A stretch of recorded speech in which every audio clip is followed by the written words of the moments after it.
this evening. We'll probably have a couple more people popping on Zoom and a couple more people maybe showing up here in the room. But as the screen says, first of all, can I get a thumbs up from somebody that can see the screen?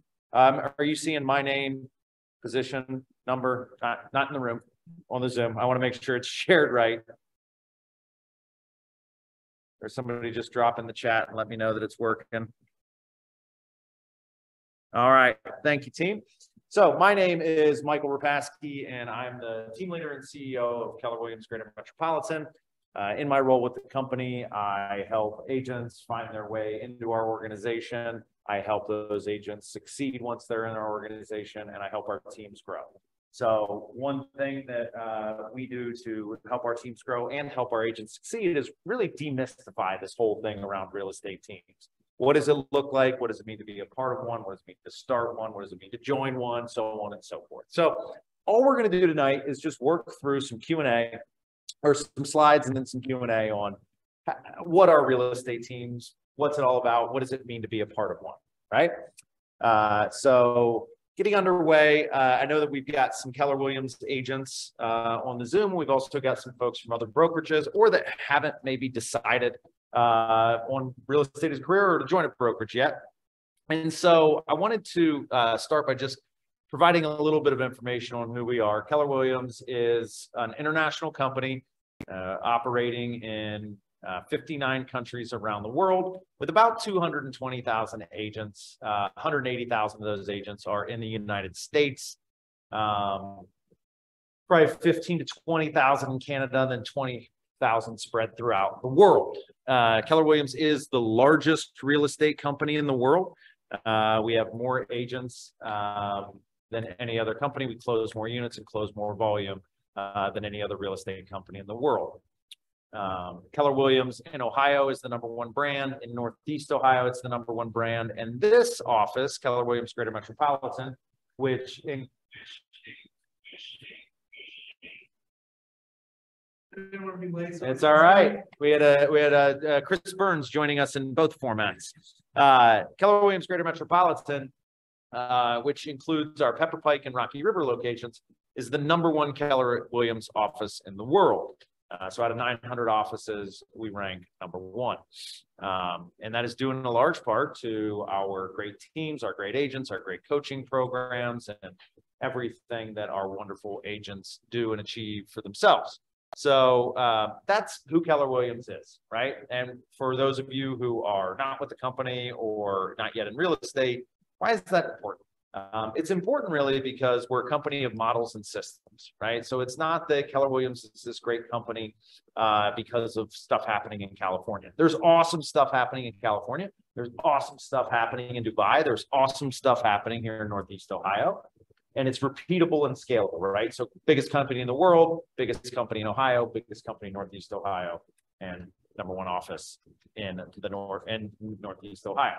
So know that a lot of things we're talking about here tonight with respect to teams and respect to your business or your future business are not just things that are made up, right? Keller Williams is the #1 place to grow your business, the #1 place to grow your team as well, because we invented the team model, right? We codified it through the Millionaire Real Estate Agent and teach it consistently to our people. Before we dive into the idea of real estate teams, it's important to understand how real estate brokerages work, because a real estate team actually aligns pretty closely with one of these models. But when it comes to brokerages, there are only 3 types of brokerages in the world. There are about 900 different real estate offices or just under 1,000 real estate offices in Northeast Ohio, but there's only 3 types. There's the dependent model, which is going to look and feel a lot like employer-employee. It's going to be heavier investments, larger investments from the broker, whether it's in marketing, advertising space, et cetera, which they're going to recoup through their more broker favorable commission splits. They're going to provide things, additional layers of support, but it does have the potential to limit your growth potential from a real estate standpoint if you're not rapidly scaling and diversifying or in an organization that affords that. Independent brokerages are really like landlord-tenant-based relationships, and those are ones that have, they can be your broker in name only. Like you have to work for a brokerage, right? And so some brokerages are like, yeah, you can put your license here, just give us $500 a month and good luck, right? And that works for some people in some stages or some places with their business. And then the Keller Williams model is the interdependent model where the brokerage and the agent are viewed as both as stakeholders, both as partners, seeking that win-win, which is really where the team model, or why the team model thrives here, right? And it's one of the many reasons why the team model would thrive here.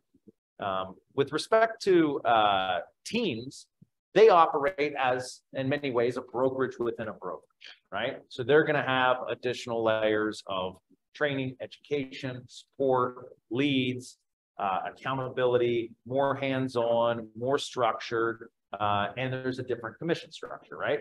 So most often, most real estate teams are going to operate as dependent or interdependent models. Most often it's the dependent model, right? And there's going to have more structure and more accountability and more opportunity inside of that for the agent who is looking for that, right? So we'll talk a little bit more about whether, what all that means in just a few minutes. Any questions about the brokerage models before I move on? All right, wonderful. So what is a team? I guess we're already like 10 minutes into this, and it would be important to define that.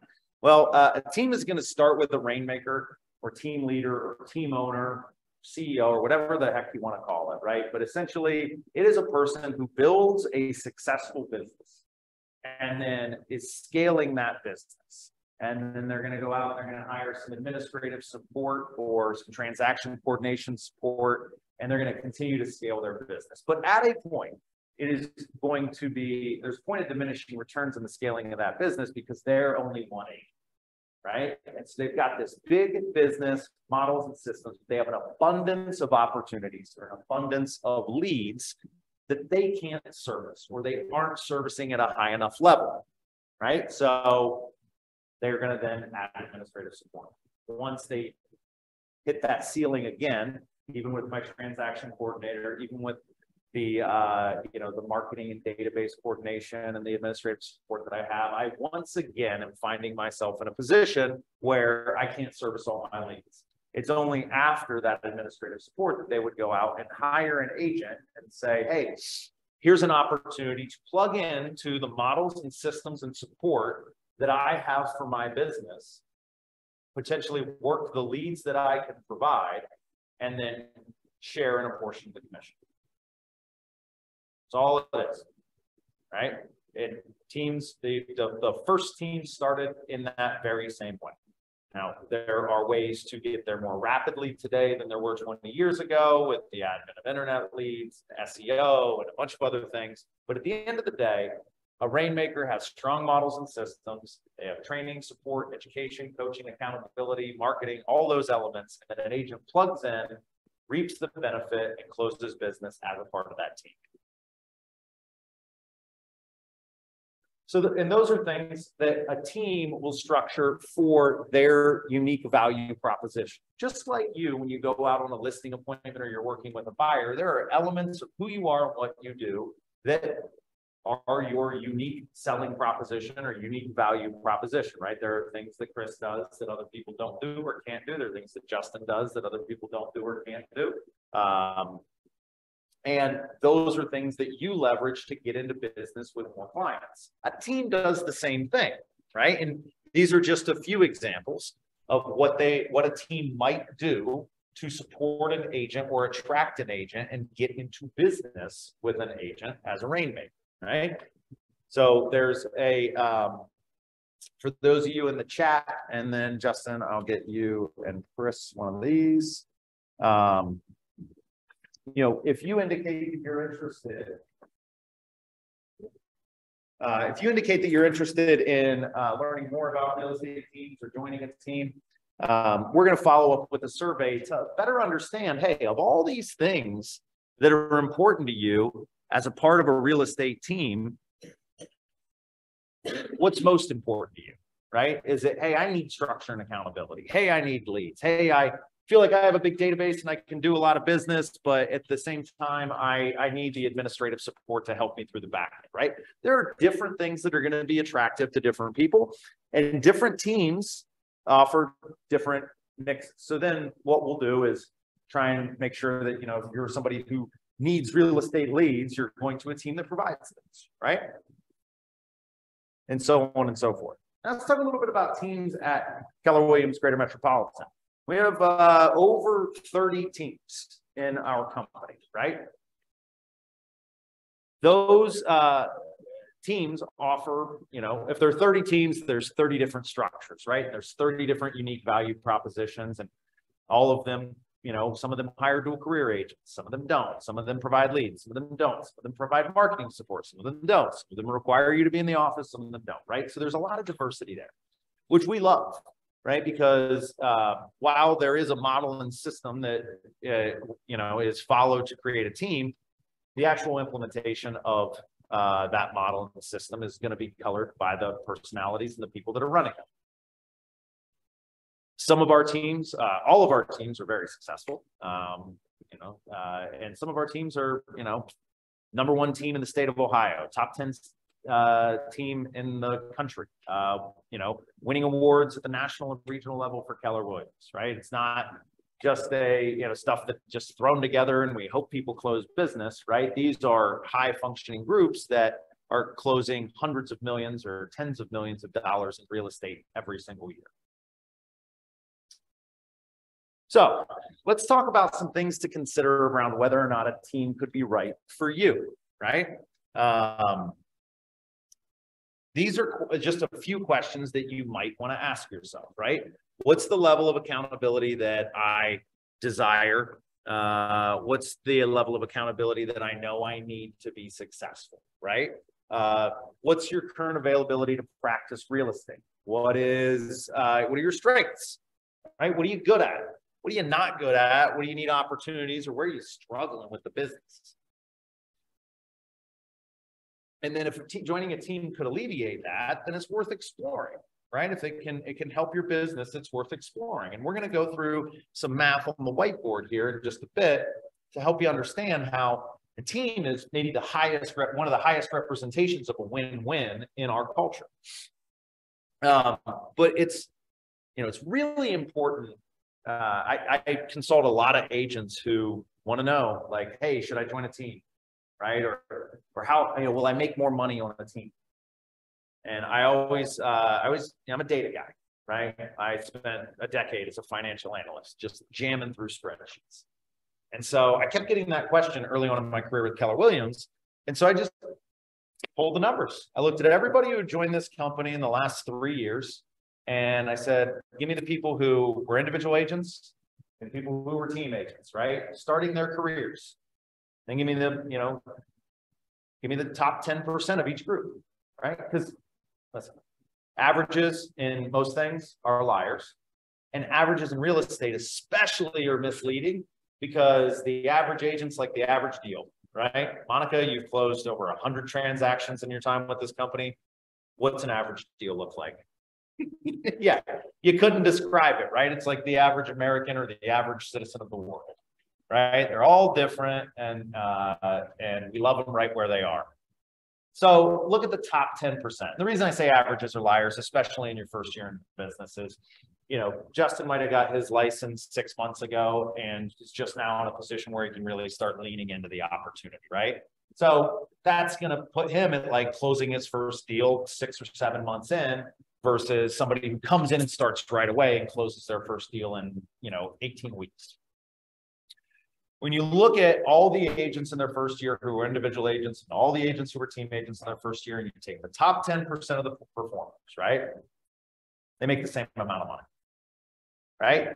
This person over here is getting the majority of the commission. They are, lone soldier. They're plugged into productivity coaching. They're getting it done. They're building their brand. They're building their business, and they're making that top 10% around 60 grand.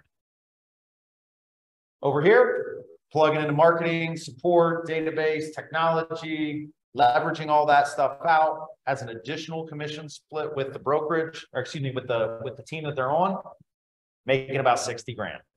In year two, you look at the same groups of people, they're both making around 70, 75,000, right? And so what I want you to take away with that is, you know, the solve isn't the team or solo. The solve is, what do you need to be successful in your business, right? And once you understand who you are, you can understand what to do next, right? For me, when I started in real estate, I started on a real estate team, right? I work fantastically well alone, but I don't work my best alone. All the sports I ever played were team sports.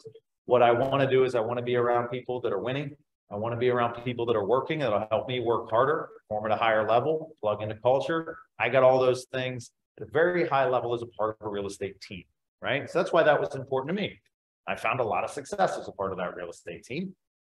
And so, you know, for me, could I probably got it done as an individual agent? Yes. Would it have been as enjoyable, or would I have had as much success? Probably not. When you look at opportunities in real estate or opportunities on a real estate team, you're going to go back to the 3 F's, which are freedom, flexibility, and financial opportunity, right? Those are the 3 things that get dialed in as you pursue opportunities in real estate, right? So when you think about a real estate team, there might be less flexibility, right? There might be expectations on a team to be in the office from 9 to noon making calls, right? There might be a dial back in freedom, right? Because, you know, you're going to have, for all intents and purposes, in some situations, a boss, somebody telling you where to be, when to be there, and what to do, right? If you got into real estate because you said, if my boss tells me what to do one more time, I'm going to punch him in the face, being on a real estate team might not be the best thing for you, right? You are leaning into this opportunity, indexing highly into freedom, right? Or flexibility. Now, some teams operate more interdependently and a little bit more amicably, right? So there might be freedom and flexibility inside of some teams. So it's not a hard no, right? And then the goal of financial opportunity or financial gain, you should hope to ratchet up. But keep in mind that, you know, for somebody, I see some folks with experienced businesses on this call, right? Some folks that are succeeding in real estate.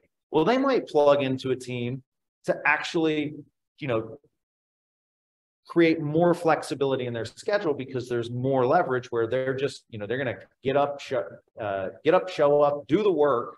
And then when the deal's under contract, you hand that file off. When you think about what to post on social media, somebody's already doing it for you, right? And so you have those elements that are real drivers to why somebody with a business might enlist a team as their next step.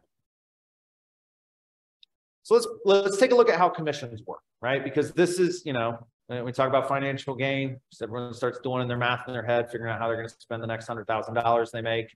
It's important to understand what exactly happens with a real estate commission on a team, right?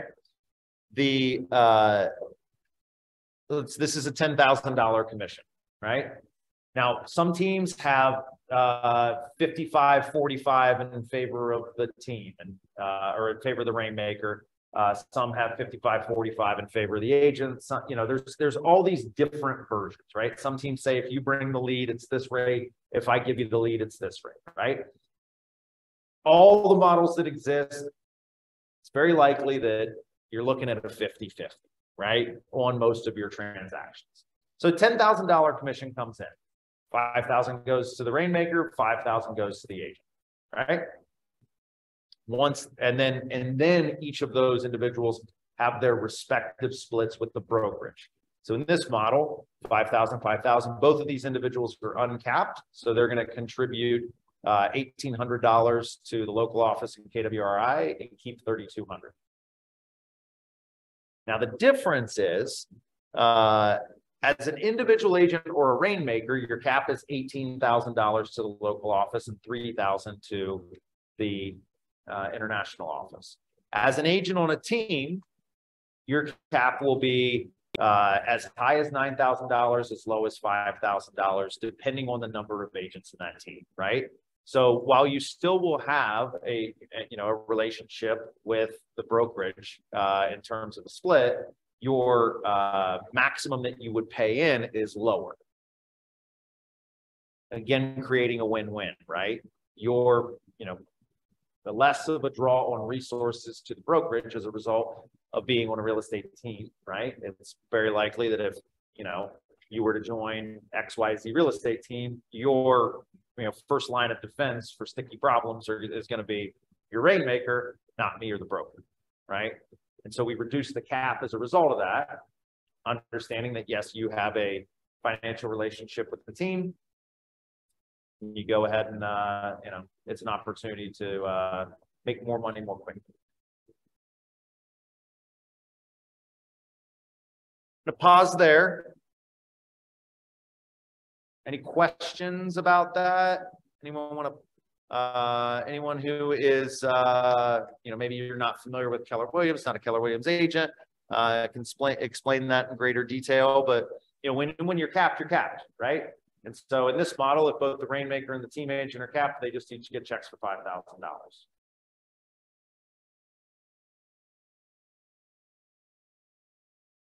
So how do you join a team, right? Maybe you're saying like, hey, all this sounds good. What do I do next, right?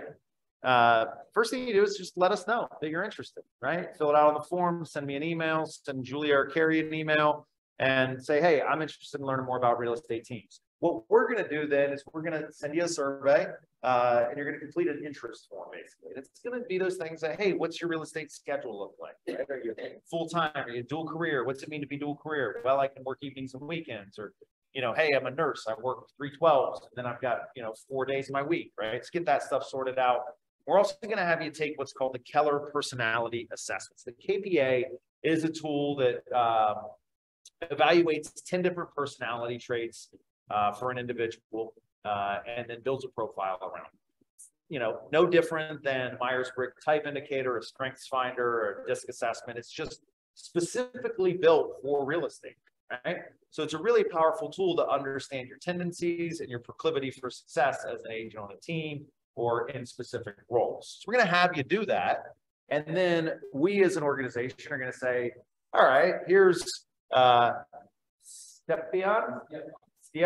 Here's Stepan, and he is, he's full-time agent. He has a strong sphere, and he's, just wants to get transaction and marketing support from the team. Okay, great. So I would look at that. We check the grid of teams that we have and say, here's a team. He doesn't necessarily need leads, so it doesn't have to be a team that provides leads. Does have to have strong administrative support and some sort of marketing element, right? Cool. Well, our goal is to find, for Stepan, no less than 3 and no more than 5 teams to introduce him to, right? So I want to be clear. We're not going to place you on a team. We're not going to say, hey, you're great and you go work for this team, right? Because your relationship with that team is going to be, a relationship independent of yours with our brokerage, right? And we want you to be successful. We want you to make that decision eyes wide open. So we're going to introduce you to a few different teams, and then you're going to meet with those teams. Some would say you're going to interview those teams. They're interviewing you, you're interviewing them. And then you're going to get to decide if you want to pursue an opportunity on one of those teams, or if you're like, hey, I learned a lot, and I think I'm actually going to just, fly solo on this one. And then if you join a team or you don't, and then you have a ton of real estate success. Like that's the outcome that we all want, is to help you have more real estate success. And it's I'll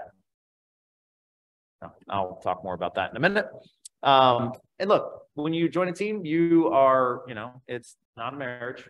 You're gonna have a contractor document, right? That says, hey, we're gonna define the relationship, DTR, as the kids say.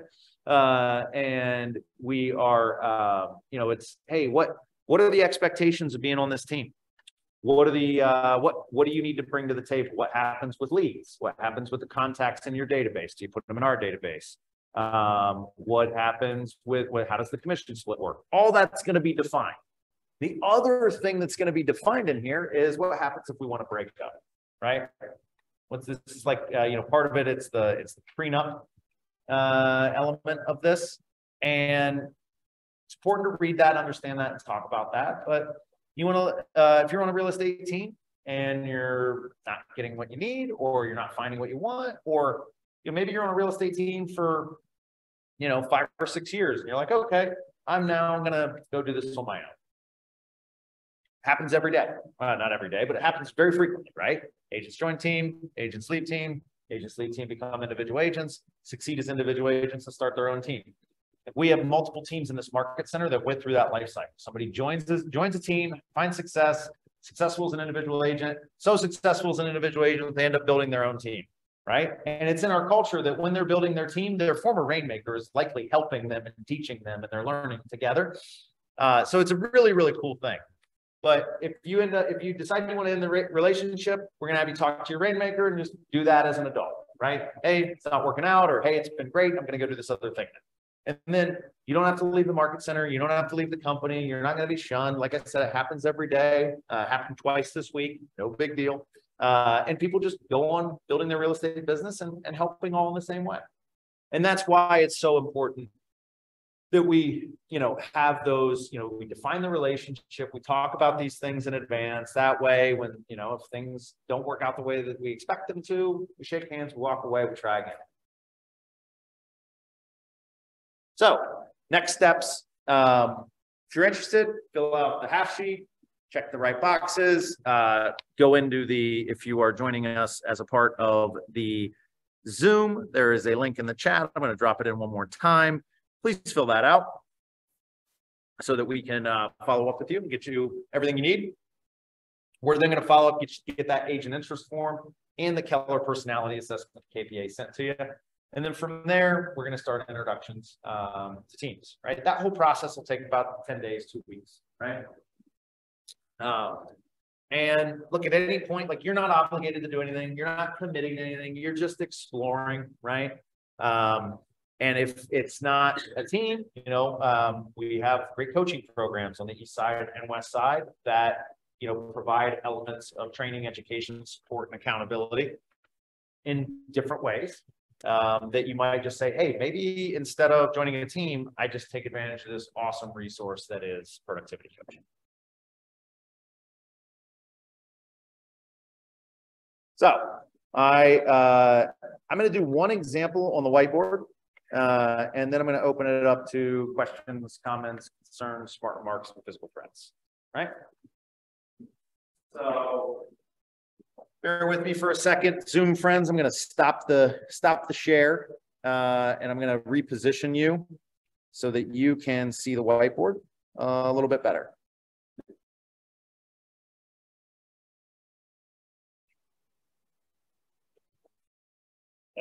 Knew that was going to happen.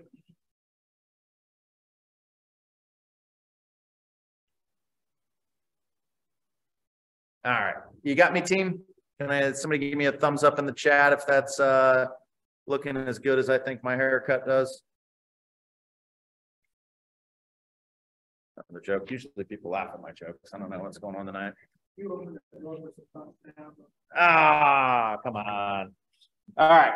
So let's talk for a second. Now, I said that being a part, a real estate team was one of the highest representations of a win-win that I know about. For anybody in the room or on the Zoom that might have some familiarity with the Millionaire Real Estate Agent, there are 4 models in the Millionaire Real Estate Agent. It was written by Gary Keller and Jay Papasan and Dave Jenks. Gary Keller, the founder and namesake of our company, wrote the foremost authority on success in real estate as a business. And in there, he has 4 models. The economic model, which is understanding the economics of your business. 2, the lead generation model, how to generate leads to create a business. 3rd, the budget model. And 4th, the organization model, how to build a real estate organization or a real estate team. thinking about the budget model for a second, does anyone know what the top real estate teams do or are able to achieve in terms of profitability if they follow the budget model? Monica, I'm looking at you. You should know this. Now, what's the three numbers? How much should go to expenses? How much should go to cost of goods sold? And how much should go to profitability? Ooh, I'm going to talk to your maps coach. It's 30, 30, 40, right? It's 30, 30, 40. 30% in expenses, 30% in cost of goods sold, right? And 40% goes to profit. Now, that is the pinnacle, right? That's the model, the standard, the difficult thing to achieve. I can tell you, working with the dozens of teams that we have in this office, that you're on average going to see profitability somewhere in the 25 to 30% range, right? For the majority of our teams, right? Some are going to be a little bit higher, some are going to be a little bit lower, but let's call it 25%, right? Is their profit margin. When you think about a real estate transaction, let's talk about what the National Association of Realtors says. Working with a buyer, let's assume that we're working with a buyer, takes a real estate agent. Now, the National Association of Realtors has not released their 2022 annual buyers and sellers report, so I'm going to be working off 2021 numbers, but something tells me that they're going to be pretty close. 50 hours is what it takes to work with a buyer, right? To get them, find the home, get it under contract, protect the contract, and get it to close, right? Now, when you look at how that 50 hours breaks down, there are 10 hours of generating the lead.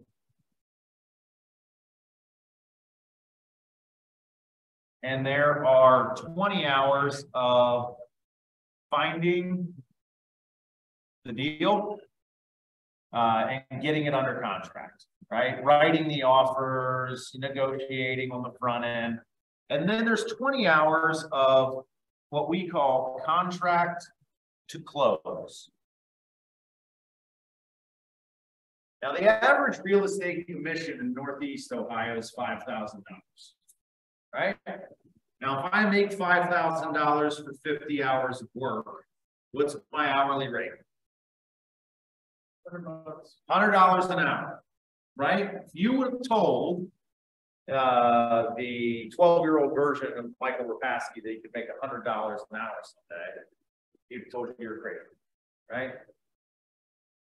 But this is what a real estate transaction looks like, right? For any agent, right? That's doing on average of 50 hours to work a deal. Now, what in the model of what is a team and how does a team start? What was the first thing that a prospective rainmaker would do? Admin support, right? Admin support, which is going to be primarily focused right here on navigating the contract to close. Now, let's say that you hire an administrative assistant, right? You're going to pay them $20 an hour, pretty good rate, 20 bucks an hour, and they're going to take this portion off of your plate. Right? So now you're only doing these 30 hours. And instead of 5,000, you got to back out the 400 that you pay that transaction coordinator. So $400 out. So $4,600 for 30 hours. Now what happened? You created a job for somebody and you took your average wage to $153.33. So by leveraging out 20 hours of your business, you're now in a position where you are making almost or more than 50% more in an hourly rate. Everyone tracking there? All right. So now the next thing I'm going to do is I'm going to hire a team agent. Right? I'm going to hire a buyer's agent. Justin's going to be my buyer's agent. And he's doing this part, right? So now I've got half of my commission, half of this commission is going to go to Justin, right? So now Justin's making $2,500 for 20 hours of work. Means that he is going to make $125 an hour, which is a better rate than he can make as an individual. And then I'm going to have $400 going to my transaction coordinator for their 20 hours, which means they're making $20 an hour in a job that didn't exist before I built this team. And I have my $2,500 minus the $2,400, so I make $2,100, but all I'm doing is the 10 hours of lead generation at this point. So now I have just, again, increased my hourly rate to now $210 an hour. So when we work together, when you're in a high functioning real estate team, everybody makes more money by specializing in their tasks. The important thing to make this model work is there has to be that abundance of business, right? If you're doing 10 deals a year, this won't work because I promise you, you're going to need to work more than 100 hours and you probably need more than 20 grand, right? But when it works at scale, or when you have an abundance of leads, everybody can win. Now think about this. On a real estate team, if this is all I have, right, I'm making $2,100, but I might invest also in marketing support or in lead generation opportunities and all these other things. Now remember, what was the ideal for profitability on a real estate team?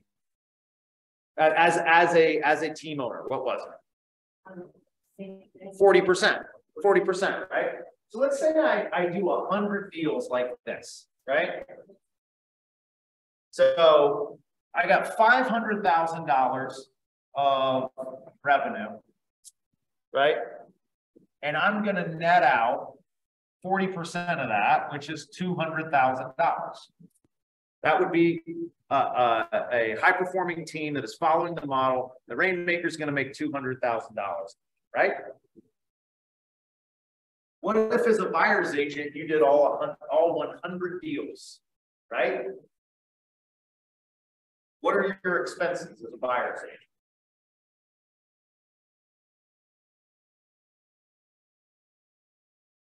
Well, you're not paying for the admin. The Rainmaker is. You're not paying for the marketing. You're not paying for the leads. You have no expenses, right? So your portion as a buyer's agent could be $250,000 if you did 100 deals that looked exactly like that. And your profit margins are 100%. Or even if you just say, oh, well, I can only get half of this, sweet. Your profit margin is 50%. There is not a real estate team in the country that could touch that, right? Now, why wouldn't everybody just be a buyer's agent then? Yeah, I mean, hell, even if I had $50,000 of expenses as a buyer's agent, I could make as much as the Rainmaker, the person taking on all the risks, buying all the signs, paying salaries, renting office space. This is why you see agents who have successful businesses say, you know what, I'm gonna be a buyer's agent, right? And it's also, it's also why not everybody should be a team owner. Right? Like the path to Rainmaker is not necessary for everyone to be successful in real estate. When you think about the mission of our company to help agents build careers worth having, businesses worth owning, lives worth living, experiences worth giving, and legacies worth leaving, being a massively successful buyer's agent on a team is a career worth having. You can get up, show up, do the work, and make more money. I promise you make more money than anybody would pay you to do anything else if you were a great buyer's agent, right? Business is worth owning. Well, guess what? I could conceivably work 10 hours on every, my dollar per hour as the business owner is here, right? Versus what it would be as a team agent. I'm making almost double as an hourly rate because I'm taking the risk. I'm paying for office space, I'm paying for leads, I'm paying for advertising, I'm providing the accountability, I'm doing the things that only I can do, right? That's the business worth owning, and ultimately both of those would drive the last three, the lives worth living, experiences worth giving, and legacies worth leaving, right? Just know you're never going to multiply your wealth by changing the way that you divide it. But what these things allow you to do is to specialize and to leverage, which are things that we teach in this company.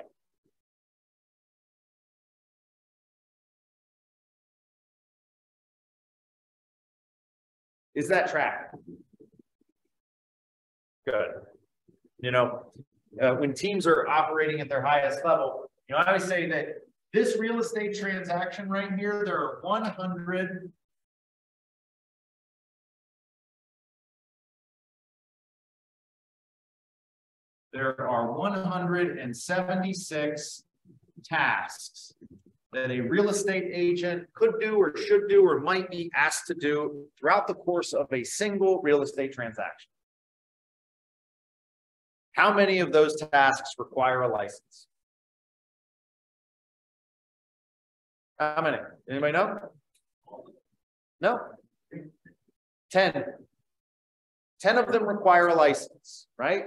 And so what the leverage model, or what the organizational model, what we teach in terms of leverage is 150 of those things, right, could probably be farmed out for $20 an hour, right? Potentially. Now, some of those things that don't require a license, like setting the mission of your organization, enforcing culture, holding people accountable, those are things you're going to want to do as a rainmaker, right? That only you can do from a position of authority and leadership. But, you know, calling the utility company, not something you need a real estate license to do, right? And then when you take those 10 things that are require a real estate license, and you give them to somebody else that can get hyper specialized in them, right? Think about if all you did for 10 hours a day was show homes. Some people that sounds like a nightmare, but think about it. If you just did that for 10 hours a day, how good would you be? It would be uncomfortable how good you could be at that, right?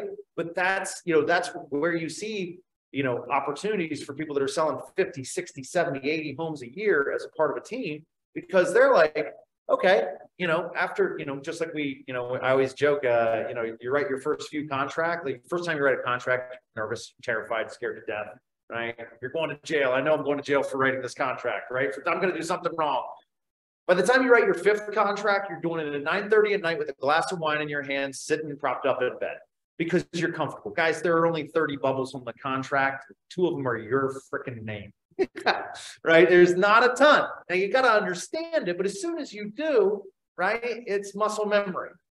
It's the same thing, right? It's the same thing why some teams have agents that only list homes, right? They go on 3 listing appointments a day. Think how good they are with their scripts, right? Instead of having to learn 15 scripts for 15 different scenarios, I'm going to learn the 5 that I need to list 100 homes a year, right? Now, okay, why wouldn't anybody do that? Because you have all of this too, right? And so, and if you, and listen, there are people, fantastic agents, and I know there's some of them on this call, right? And you may decide that this is who you are. They're like, look, you know, there's, you know, it's rarity today, especially in Cleveland, but there used to be these things called general practitioners as doctors. It was just a doctor. And they had private practices or solo practices, right? Or lawyers have private practices. They're sole practitioners. Guys, we got 200 of those in this company. They run very successful businesses. It does not have to be that you have to join a team or you have to start a team, right?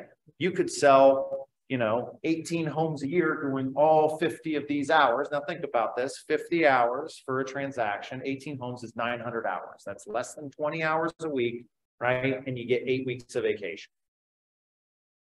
18 homes, an average price point, you know, average price point is $90,000 of revenue. You're clearing, you know, $65,000 a year working 20 hours a week. I didn't clear that working a full-time job until I was almost 30. Right? So, you know, think about, there's no, again, no right, wrong, or indifferent. Join a team, start a team, don't join a team, right? Work luxury, sell investors, like whatever you want to do it. We're going to help you do it. Right? But this is just the way that the calculus works. And it's something that, you know, if you're gonna, you know, one of my mentors at a young age. I was starting my career in corporate America, and he gave me an analogy that if you're gonna go work at GE, right, get in the aircraft division, right? You want to build big plane engines, right? If you're considering joining a team or building a team, do it at the place that helps more people find more success more quickly in those endeavors than anywhere else. Period. The end. Right? You're gonna do it here. I'd say the same thing for being an individual agent. The data backs it up. Nobody has more and more successful teams than us. Nobody has more and more successful individual agents than us. Something in the water here. Okay, now we can do questions. Sorry. Can't do a presentation without doing a whiteboard. It's in my contract. It's like Christopher Walken, he has in his contract that he gets to dance in every movie. Find me a Christopher Walken movie where he does not dance. It does not exist. Even The Deer Hunter, he dances.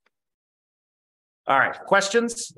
Anyone on Zoom, feel free to drop them in the chat or unmute if you are so brave. But you can only unmute if you also turn your camera on. Is there a team or are there teams that both just provide, say, a transaction coordinator and needs, that's all we feel like we need? And do you think that would be a good time? That's all.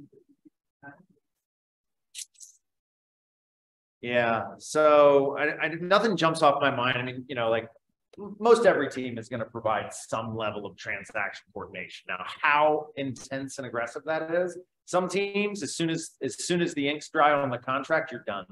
Like somebody's taking that file, they're a licensed transaction coordinator, and they're putting that thing down for you, right? Other ones, it's like, somebody typing up escrow letters or, sending follow-up to title companies, right? There's a whole range there. What is of value is up to you, right?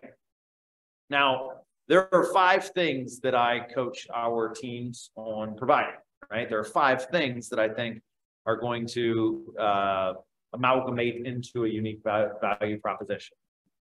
Some of them people will readily pay for, and others people require but will not pay for. The 5 things are culture, training, support, technology, and leads. Culture is the most important, but nobody's going to pay for culture, right? I want to buy your friends. But if you don't like the people you work with or you don't mesh with the culture, then you are going to have a hard time working there. We have teams that pray together every morning. We have teams that go have 3 martini lunches. You can't swap the people on those teams, right? That's a very egregious example of the culture, but that has to match. But nobody's paying for it, right? Training, we have the best training in the world in this company, right? And it gets heightened when you're doing hands-on, hand-to-hand training with a rainmaker, or some teams even have people who do training as a part of the team, right? So it's heightened. But again, if you're at Keller Williams Greater Metropolitan, you have access to fantastic training and coaching. The idea that somebody is going to pay for it in addition is unlikely. Even if it's really good, there's an eventuality where they need it less and they're less likely to value it. Same thing with technology. Technology at Keller Williams, we have one of 2 proprietary technology solutions in KW Command. You want a CRM, you want a database, you want to run ads, you want to have a website, you want to download a consumer app, you want to plug into Google pay-per-click stuff. You can do all that, right? So then it's how are you implementing the technology, or if you're offering some other form of technology, how sophisticated and impactful is it? Again, it's table stakes, right? That's why every agent that works at Keller Williams has access to, the strongest technology in the real estate space. So how excited are you to give 50% of a commission for something that you already get? So that leaves 2 things, support and leads, which is where most teams are, you know, making their bones. So what you just described was support and leads, right? So then it's like, okay, well, if I'm paying 20, you know, if I gave you a deal, I'd charge a 25% referral fee. So just, you know, I coach Rainmakers to go in with the mindset that half of what an agent pays them is for the lead, and half of what an agent pays them is for administrative support, marketing support, database management, and everything else. Yeah. And what would a buyer's agent expect from the Rainmakers? And the buyer's agents what they're doing. Yeah. So Monica asked, like, what would the expectation that an agent would have in terms of leads? It's going to vary, you know, I mean, because as you do more real estate, you're going to generate more business on your own, right? And, or, you know, and as in the early days, you're going to require more warm leads, right? This is the conversation to have with the Rainmaker. What is that expectation? What can I expect, right? Oh, you know, we're going to market to your database. We've got an inside sales agent who calls your database and pulls the deals out of it. So you don't have to do that awkward thing where you call your friends, family members, and former colleagues and ask them for business. All right. If you don't like doing that, some teams, you don't have to do that.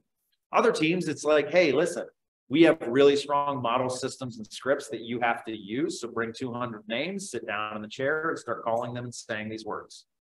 Now, some people would say, well, that's my lead. You wouldn't have got it if you weren't on that team being held accountable and given that structure and support. Be honest with yourself, right? You know.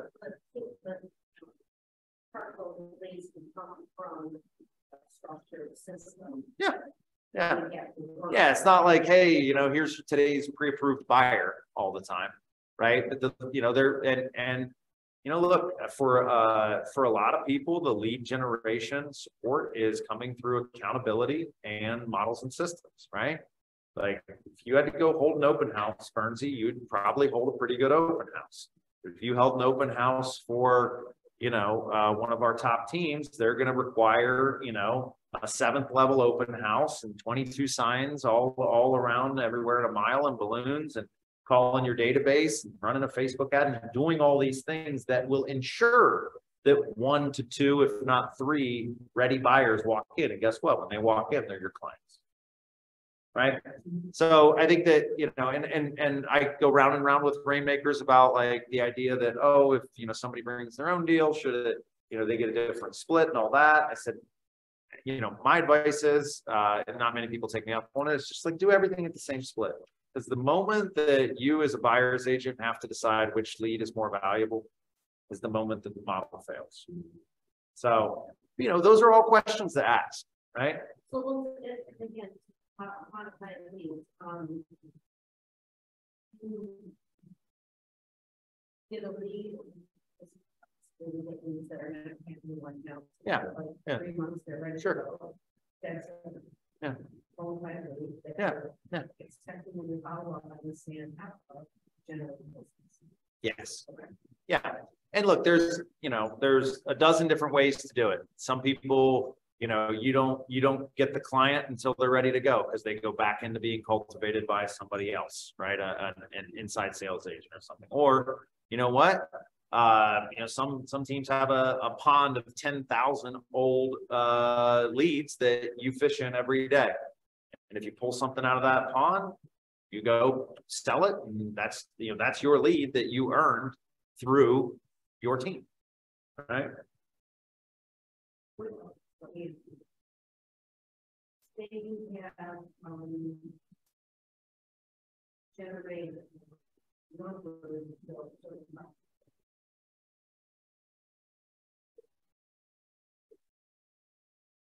Yeah. And so listen, when I like that, this economic structure of like the 50-50, that's happening on every deal, whether you bring the lead or not, whether you circle prospect the lead, it's an open house lead. Some teams though will, you know, they go and they're Zillow Premier agents. They buy leads and give them to agents, or, you know, some have strategic partnerships with lenders that they will get pre-approved people and hand them to their agents, right? There's a bunch of different ways. But teams are engaged in lead generation activities that drive future buyers, sellers, or investors to their people. Yeah. What other questions do we have? Anyone on Zoom have anything they want to drop in the chat?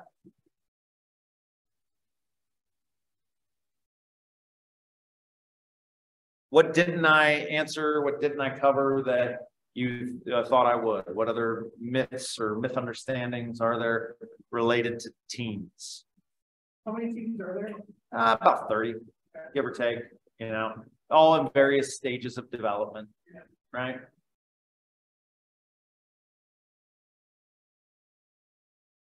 And that's why I say, you know, we're trying to get you to no less than 3, no more than 5. No one needs to go interview with 30 teams. Yeah.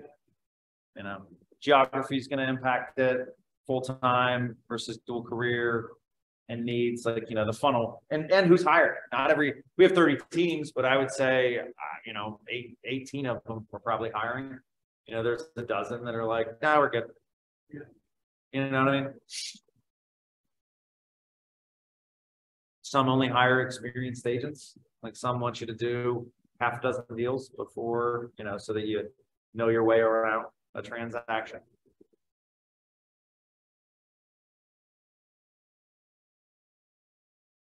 All right. I'm going to drop one more time. Oh, okay. Lauren says, just starting my classes to get my license. What's the best route to take when not licensed? I want to see what the options are. So great question. If you are not currently licensed, your number one priority is to get licensed. Just get licensed, and then you know, finish your classes. And then once you're in the post classes pre-testing phase, we can do the interest form, KPA, and introductions. But you know, the forcing function in the equation is always going to be having a license.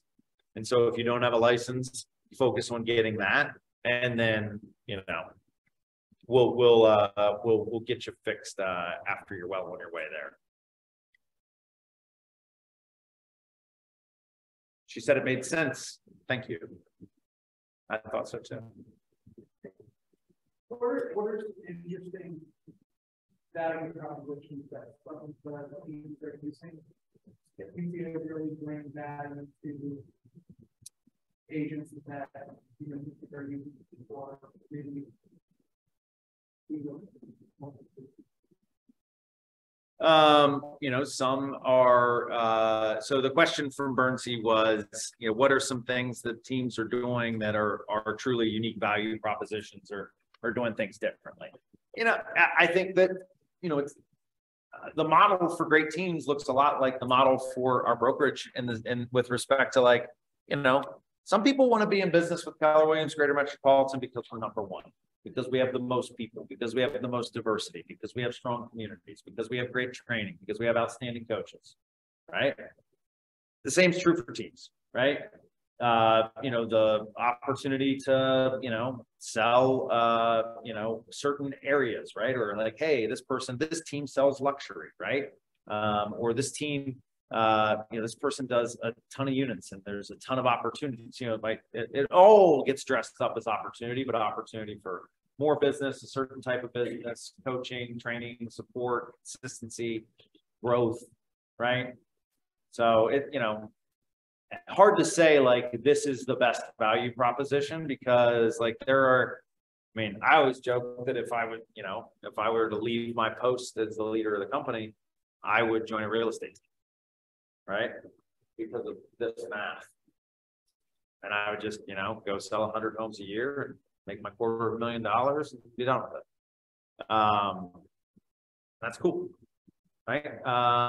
You know, but it's also, you know, I'd have to join a team that doesn't make me post on Facebook, right? Like, you can do whatever you want to my database, just don't ask me to do it, right? Like, that's me, right? And look at what I do for a living. It's crazy, but I just know that, like, you know, I'm not going to want to do that, right? More than happy to turn and burn on anything else. So, you know, it's just the most important thing you could know in this whole process is yourself. And that goes for your real estate business, period, right? Join a team, don't join a team. You know, how do you want to do business? Who do you want to do business with? And what do you want it to look like, right? And then what's the path that gets you there? That's all. Cool. All right, for those folks on Zoom, putting the link one more time in the chat. Please pop in there and fill that out so that we can capture your information. I got everybody's stuff here in the room. If there's anything that you need, you all have my contact information. We'll follow up accordingly. Appreciate you being here. We're going to do some additional sessions in February or March, I think, at this point. Just exploring all the different varieties of coaching, right? So, if you decide like, you know what, maybe a team's not for me, right? We have productivity coaching in the office. There's different types of MAPS coaching and BOLD and all sorts of things that create opportunities for you in additional layers of accountability and support and training. So we're excited to do that. No matter how you want to do it, we're here to help you. Cool.